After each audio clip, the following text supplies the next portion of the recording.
সামনে একটু ইয়ে দেন।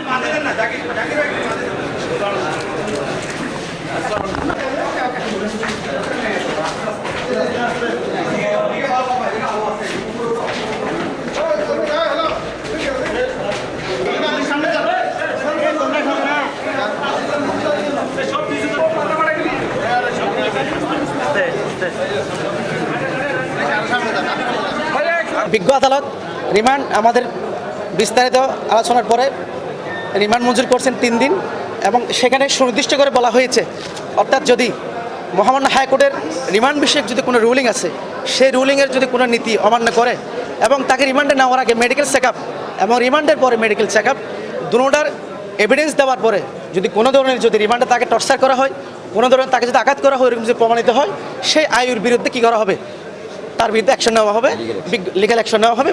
আমার আদালত সেটা সুনির্দিষ্ট করে বলে দিয়েছেন।